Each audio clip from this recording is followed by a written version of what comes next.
et de plateaux de télévision. Oui, et de plateau aussi, il a le temps, parce qu'il est très pris. Alors, il ne doit pas y avoir de tabou ni de posture. Cette phrase est signée du ministre de l'économie Emmanuel Macron au sujet des indemnisations chômage. Cette phrase a mis si ce n'est le feu aux poudres, au moins le doute dans la tête des Français. François Rebsamen a rectifié en disant hop, une convention est signée jusqu'en 2016, on ne touche à rien. Mais la question mérite d'être posée. Doit-on réformer nos allocations chômage? Les tenants et les aboutissants avec Pascal Lagorce. L'interview du ministre de l'économie a fait sensation. Dans le journal du dimanche, Emmanuel Macron s'en prend à l'assurance chômage et fustige son déficit de 4 milliards d'euros. Il faut réformer sans tabou, dit-il. Le lendemain, dans la cour de Matignon, Emmanuel Macron persiste et signe. En 2015 et 2016, évidemment, des discussions se réouvriront. Et je n'ai dit que la vérité et que ce qui est sur la table, la réalité du déficit. Les chômeurs sont donc dans le viseur du ministre. Il faudrait davantage de contrôle, réformer en profondeur. Les propos d'Emmanuel Macron passent mal chez les syndicats, mais aussi au Parti socialiste et à l'extrême gauche. Mais ce n'est pas un tabou, monsieur le banquier. C'est un acquis social. Et il est normal que les travailleurs soient indemnisés. La moitié des chômeurs ne sont pas indemnisés. En revanche, côté patronat, on se réjouit de cette prise de position ministérielle sur la réforme de l'assurance chômage. Il fallait réouvrir ce débat. Je veux dire, on a un chômage qui est une véritable spirale vicieuse. On a 10 000 destructions d'emplois chaque mois. Il faut trouver des solutions.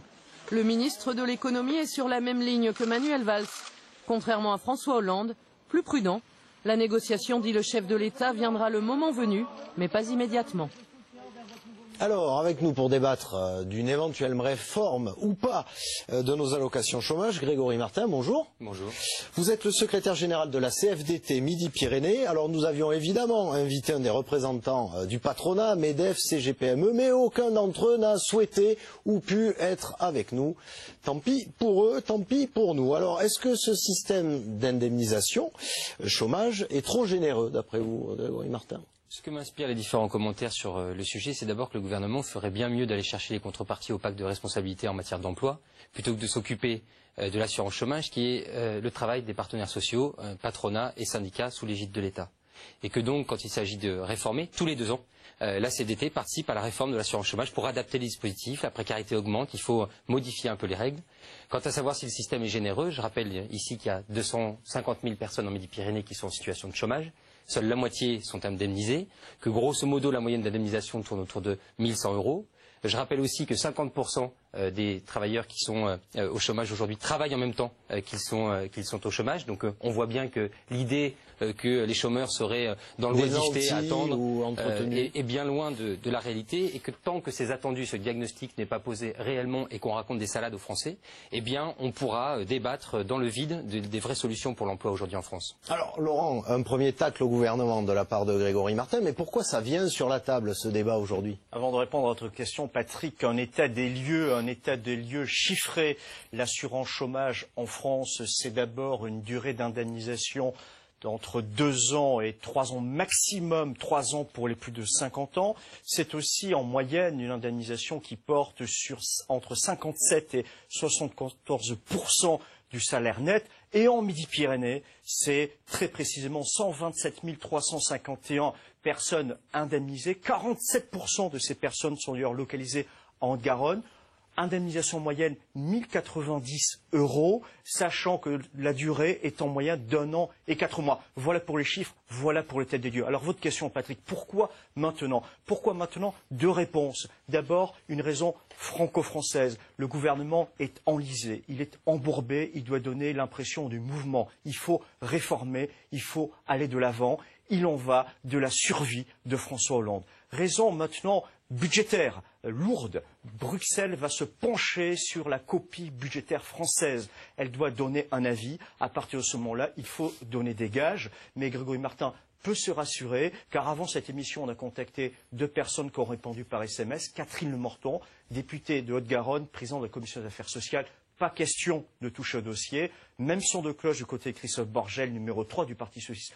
On ne touche pas. En fait, c'est en Faux débat et un vrai sujet. Faux débat parce qu'on n'avancera pas sur le dossier, mais vrai sujet parce qu'effectivement, il y a des questions de fond qui se posent quand même, notamment sur la durée de l'indemnisation et la dégressivité des indemnisations chômage. Grégory Martin, est-ce qu'il est toujours efficace, ce système? C'est un système qui a d'abord le mérite d'exister. Ce n'est pas le cas dans tous les pays. Quand on est aujourd'hui à mener des actions dans tout le monde entier sur la misère, on se rend compte à quel point ce système peut être judicieux. Le second point, c'est que la raison profonde du déficit, elle est liée notamment à la crise économique. Avant 2008, l'UNEDIC n'était pas déficitaire. Et elle est liée aussi, cette situation, au fait que le patronat a décidé, pour essayer d'améliorer sa flexibilité, eh bien, d'embaucher de plus en plus en CDD, en intérim, et c'est le gros des demandeurs d'emploi. Est-ce qu'il faut taxer plus alors ces contrats courts justement pour essayer de boucher ce trou de déficit des allocations chômage? La taxation des CDD, la CFDT l'a déjà faite, puisque dans le cadre de la loi sécurisation de l'emploi qui fait suite à l'ANI du 11 janvier 2013, nous avions demandé une taxation des CDD supplémentaires, mais la taxation n'est pas suffisante. Il faut aussi regarder tout le processus industriel aujourd'hui et qu'est-ce qui fait qu'on embauche. Qu'est-ce que font les patrons aujourd'hui des exonérations fiscales dans le cadre du pacte de responsabilité ou dans le cadre du crédit impôt compétitivité emploi. Le coût pour un salarié français, c'est à peu près un mois de salaire net qui finance l'assurance chômage. Oui, mais c'est une assurance. Et une assurance par nature, on s'en sert quand on en a besoin. Alors aujourd'hui, ça coûte cher parce qu'il y a une crise économique très grave. Et effectivement, c'est en déficit. Mais lorsque la crise économique sera résolue, si jamais les décisions sont prises pour qu'elles le soient, on verra que le système qui est aujourd'hui mis en cause est finalement pas si mauvais que ça. Alors, deux chiffres clés. Ils concernent le déficit de l'UNEDIC. En 2014, près de 4 milliards d'euros. Et sa dette cumulée est de 25 milliards d'euros. Si on ne fait rien concrètement, quand on voit ces chiffres, Grégory Martin, ce système qui a le mérite d'exister et cette entraide des Français et de l'État risque de voler en éclats aux dépens d'une assurance privée. Non mais vous l'avez dit tout à l'heure très bien, ce qui justifie le fait qu'on parle de ces affaires-là, c'est la crédibilité de François Hollande. Vous savez ce que c'est d'être au chômage aujourd'hui à 1 100 € par mois? Vous savez ce que c'est quand on perd un emploi aujourd'hui? On perd pas simplement un salaire.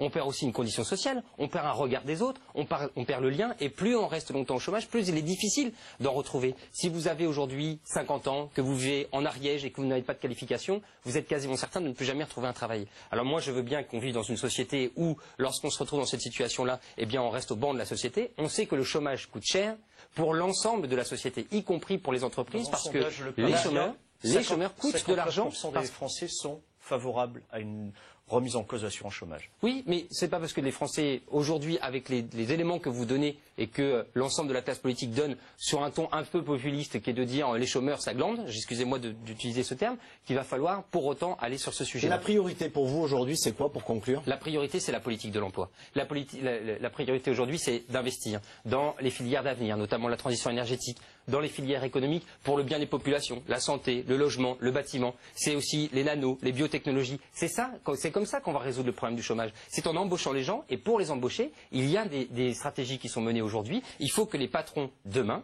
décident de mettre en place les contreparties aux aides qu'on leur fournit pour que l'appareil productif français reparte et crée des emplois. Merci Grégory Martin, vous l'avez dit, la priorité c'est d'investir. On va parler dans notre dossier de la semaine d'un gros investissement, la ligne grande vitesse.